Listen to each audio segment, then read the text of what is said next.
नमस्कार एंड भारत देख रहे हैं आप और मैं हूं आपके साथ कृतिका सूर्यवंशी। बुलेटिन की शुरुआत करते हैं। बहेड़ी लोकसभा सीट के बीजेपी प्रत्याशी जतन प्रसाद के पक्ष में वोट की अपील करने प्रदेश के मुख्यमंत्री योगी आदित्यनाथ बहेड़ी के रामलीला मैदान पहुंचे। यहां उन्होंने विशाल जनसभा को संबोधित करते हुए कहा कि बरेली में पहले हर महीने दंगे होते थे, अब दंगाई हाथ जोड़ रहे हैं। पूरा प्रदेश दंगा मुक्त हो चुका है। बहेड़ी में बोलते हुए सीएम योगी ने सभी सिख बंधुओं को बैसाखी की बधाई देते हुए कहा कि बहनों और भाइयों, ये चेतना हमारे अन्नदाता किसानों के लिए महत्वपूर्ण है। यहाँ का किसान धरती माता से सोना उगाते हुए देश के लोगों को पेट भरने का काम करता है। इसलिए बहेड़ी को कहा जाता है कि ये इतिहास के परिवर्तन की धरती है। सीएम ने अपने संबोधन में आगे कहा कि हम सभी नए भारत का दर्शन कर रहे हैं, इस भारत को जहां दुनिया सम्मान की नजर से देख रही है। वहीं आगे सीएम योगी आदित्यनाथ ने कहा कि जो भी भूमाफिया सार्वजनिक जमीन पर कब्जा करेगा उसको लेने के देने पड़ेंगे, उसकी संपत्ति पर कब्जा किया जाएगा। पिछले 7 वर्षों में हमने गन्ना किसानों की गन्ना की समस्या का समाधान करने का प्रयास किया। 120 चीनी मिलें हम चला रहे हैं। एक हफ्ते में चीनी का भुगतान भी हुआ है। हम 7 साल में 2.5 लाख करोड़ रुपए के गन्ना मूल्य का भुगतान कर चुके हैं। जो चीनी मिलें समय से भुगतान नहीं करेंगी, हम उन किसानों को उनका मालिक बनाएंगे। किसी का एक पैसा डूबेगा नहीं। हम समस्या नहीं समाधान पर विश्वास करते हैं। यूपी में सुरक्षा का वातावरण दिया है। वहीं विपक्ष पर निशाना साधते हुए सीएम योगी आदित्यनाथ ने कहा कि कांग्रेस सपा बसपा के समय बरेली में पहले हर महीने दंगे होते थे, आज दंगाई जान की भीख मांग रहे हैं। आज माफिया गले में तख्ती लगाकर घूम रहे हैं, सब्जी बेच रहे हैं। कुछ लोग पहले ही अपने कर्मों की सजा पा चुके हैं, जबकि कुछ लोग जहन्नुम की भीख मांग रहे हैं। विकसित उत्तर प्रदेश के लिए विकसित बरेली और पीलीभीत चाहिए।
सपा मुखिया और यूपी के पूर्व मुख्यमंत्री अखिलेश यादव बिजनौर पहुंचे, जहां उन्होंने जनसभा को भी संबोधित किया। जनता को संबोधित करते हुए उन्होंने कहा कि मैं सबसे पहले जनता का यहां आने पर बहुत बहुत आभार व्यक्त करता हूं। मैं आपसे निवेदन करता हूं कि समाजवादी पार्टी के लोकसभा के प्रत्याशी मनोज कुमार और बिजनौर लोकसभा के प्रत्याशी दीपक सैनी को आप भारी मतों से जिताएं। हमें पूरा यकीन है कि पहले चरण के चुनाव में ही बीजेपी की बोहनी नहीं होने वाली है। समाजवादी पार्टी ने समय समय पर गठबंधन करने का काम किया है।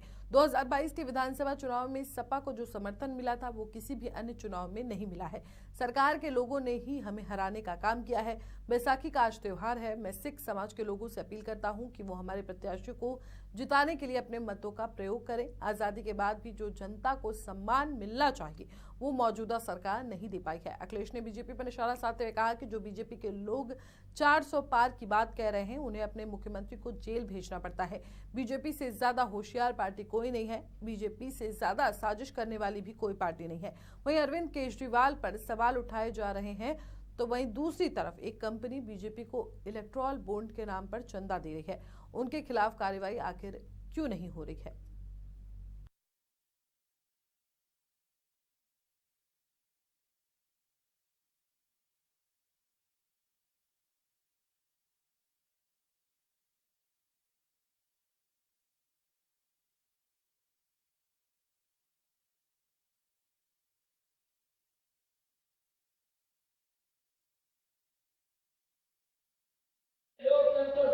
तभी बचेगा जब आपका एक एक वोट इस गठबंधन के पक्ष में पड़ेगा।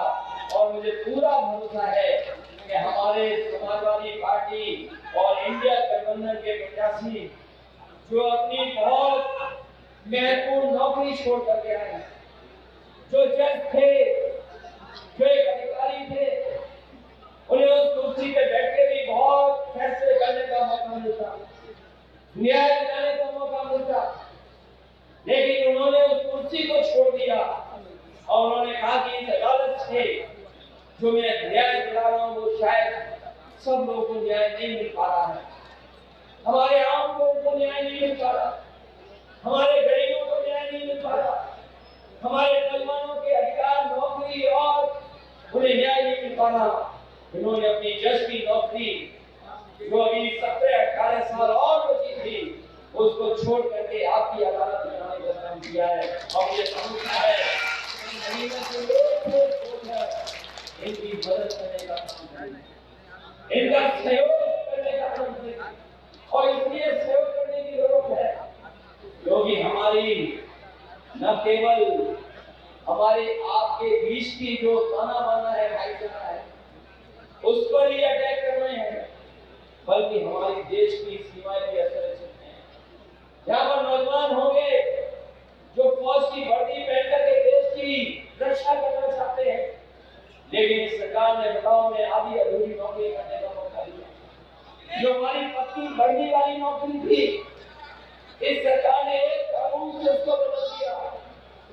कोई नहीं सोचता था कि अग्निवीर जैसी व्यवस्था लागू हो जाएगी, लेकिन पार्लियामेंट में उन्होंने कानून पास कर करके जो हमारे नौजवानों को वर्दी पहन करके पक्की नौकरी करने का मौका मिल रहा था, उस नौकरी को छीन करके 4 साल की नौकरी कर दी। वहीं पीलीभीत में 19 अप्रैल को होने वाले लोकसभा चुनाव को लेकर बरेली के आबकारी विभाग और पुलिस की संयुक्त टीम ने छापेमारी की। पुलिस की संयुक्त टीम की ये छापेमारी अलग अलग थाना क्षेत्रों में की गई, जहां से एक आरोपी राणा प्रताप को गिरफ्तार किया गया है, जिसके कब्जे से 30 लीटर अवैध कच्ची शराब बरामद की गई है और 100 लीटर के आसपास लहन को भी मौके पर नष्ट किया गया है। वहीं पुलिस ने आरोपी युवक के खिलाफ मुकदमा दर्ज कर लिया है और आगे की कार्रवाई में जुट गई है।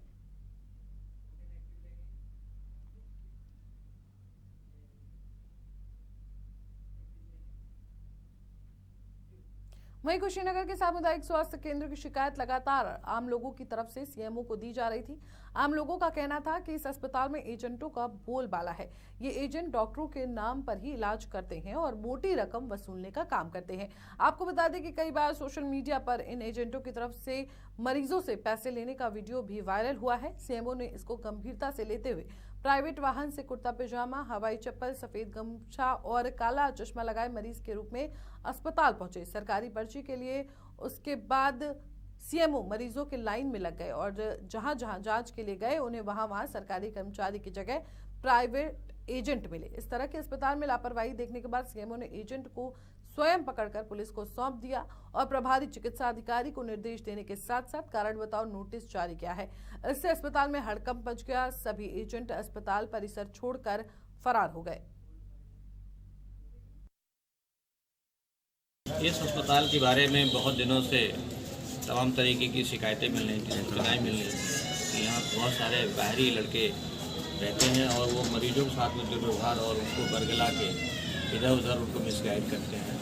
तो इस प्रकार से आज मैंने स्वयं औचक निरीक्षण किया यहाँ का, और क्योंकि मुझे पहचान ना पाए लोग, इसलिए मैंने थोड़ा सा अपना रूप बदला और यहाँ आके मैंने पर्चा बनवाने के बाद मैंने देखा कि लगभग हर काउंटर पे 1-2, 4 लड़के बैठे हैं। तत्काल मैंने पुलिस को एसपी साहब को अवगत कराते हुए फोर्स बुलाई और उनको मैंने यहाँ पे पकड़ा दिया है और अभी एक लोग को पकड़ाया है, बाद बाकी लोग भाग गए हैं।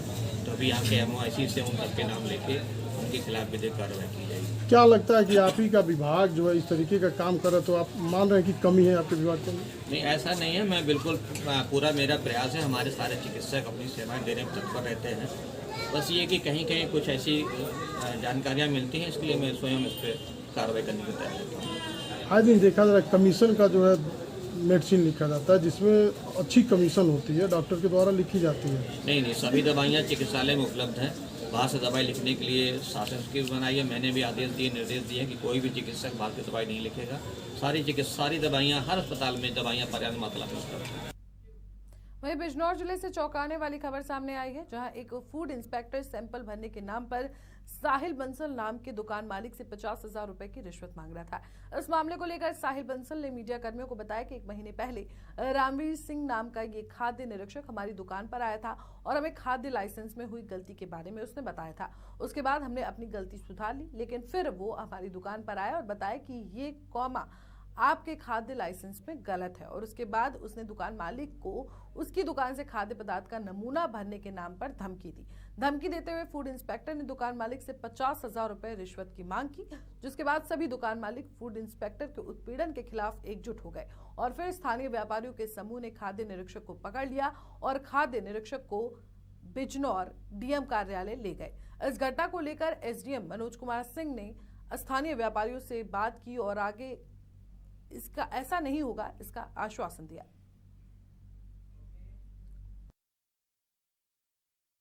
विभागीय नियम के तहत में सबको जानकारी दे दी गई है। जांच जो अब होगी उसके दायरे में सब कुछ आ जाएगा कि उनकी टाइमिंग क्या होगी सैंपलिंग की, या उसके में और भी क्या क्या प्रोटोकॉल होते हैं सैंपलिंग लेने के, गवाहों के प्रोटोकॉल, मजिस्ट्रेट के प्रोटोकॉल, ये सारी चीज़ें विस्तृत जांच में आ जाएगी। इसीलिए जिलाधिकारी महोदय को संबोधित आवेदन आप लोगों ने दिया है और हम व्यापारियों का धन्यवाद देते हैं कि उन्होंने बड़े ही शालीनतापूर्वक अपनी बात को रखा है और कहीं ना कहीं इस बात का एक सकारात्मक प्रभाव प्रशासन पे भी है। पूरा मामला यह है कि ये 1.5-2 महीने पहले भी हमारी दुकान पर आए थे जी। तब भी इन्होंने रिश्वत की मांग की थी जी, और हमारे फूड लाइसेंस में कुछ कमी निकाली थी जी। तब भी हमने इनसे कहा था फूड लाइसेंस तो फूड विभाग जारी कर रहा है, उसमें क्या भरा जाना है क्या नहीं होना है वो तो वो जानता है जी। हमें तो साइन करा हुआ मिल रहा है, हम उसे ले रहे हैं। तब भी हमने उसकी चेंजेस करवा लिए थे। अब ये आ जाके फिर कुछ कमी निकालने लगे उसमें कि इसमें डैश नहीं लगा हुआ है। मैंने भाई ये जो भी जारी कर रहे हो आप लोग जारी कर रहे हो, ये फिर उसमें हम सैंपल भरेंगे और हम ये करेंगे। एक तो ये आए हैं 7:30 बजे जो कि टाइम नहीं है किसी भी तरह की सैंपलिंग बनने का, ये हमने एसडीएम साहब के द्वारा जानकारी दी गई और ना ही ये साथ में किसी भी तरह के गवाह को या किसी को लेके आए। ये अनावश्यक हमारे ऊपर प्रेशर बना रहे थे ताकि हम इन्हें पैसे दें। तो अब आपने क्या करा, क्या कार्रवाई करी? हमने एसडीएम साहब को जिलाधिकारी के नाम ज्ञापन दिया है कि इनके ऊपर उचित कार्यवाही करें ताकि ये इस तरह के और व्यापारियों का भी उत्पीड़न ना करे और कल को हमारी ही दुकान पे आके हमारे द्वार से उत्पीड़न ना करे। एसडीएम साहब ने क्या आश्वासन दिया? एसडीएम साहब ने पूरा आश्वासन दिया, हम उनके जवाब से संतुष्ट हैं कि वे पूरा इस पर जांच बैठाएंगे और हमारे उस पर पूरी कार्रवाई करेंगे। आगरा वेस्ट के अर्जुन नगर में हुई लाखों की चोरी का पुलिस ने खुलासा कर दिया है और पुलिस के साथ हुए मुठभेड़ के बाद 2 आरोपी पकड़े गए हैं, जिसमें से एक आरोपी नानक पुलिस की गोली लगने से घायल हो गया, जिसके इलाज के लिए पुलिस ने उसे अस्पताल में भर्ती कराया है। दरअसल 8 अप्रैल को आगरा के थाना शाहगंज क्षेत्र में अलमारी का ताला ठीक करने आए शातिर चोरों ने चोरी की घटना को अंजाम दिया था, जिसमें चोरों ने अलमारी से 40 लाख के गहने चुरा लिए थे और फरार हो गए थे। देखिए, थाना शाहगंज के अंतर्गत सराय ख्वाजा चौकी में 10 तारीख को एक मुकदमा पंजीकृत होता है, जिसमें वादी द्वारा बताया जाता है कि उसके घर में कीमती आभूषणों की चोरी हुई है। उसी संदर्भ में आज थाना शाहगंज पर मुखबिर के द्वारा सूचना प्राप्त होती है कि उसी गिरोह के 2 युवक जो हैं वो पथौली के पास चोरी करने के लिए जा रहे हैं, जिसपे शाहगंज पुलिस तुरंत एक्टिव मोड में आती है और पथौली के पास चेकिंग लगाती है, जहां पर 2 व्यक्तियों के पीछा करने के दौरान एक व्यक्ति के द्वारा पुलिस पे गोली चलाई जाती है, जिसपे पुलिस के द्वारा जवाबी फायरिंग होती है और एक व्यक्ति घायल हो जाता है, जिसका नाम नानक सिंह है और दूसरे व्यक्ति का नाम अकाल सिंह है। नानक सिंह को उपचार हेतु एसएन मेडिकल कॉलेज भेजा गया है। दूसरे व्यक्ति के निशानदेही पे उसके द्वारा बताया जाता है कि और भी 2 युवक जो हैं उनके साथी हैं जो आगरा में हैं, जिसपे टीमें गठित कर उनको भी ढूंढने का प्रयास किया जा रहा है और जो भी है सुसंगत धाराओं में मुकदमा पंजीकृत करके माननीय न्यायालय के समक्ष प्रस्तुत किया।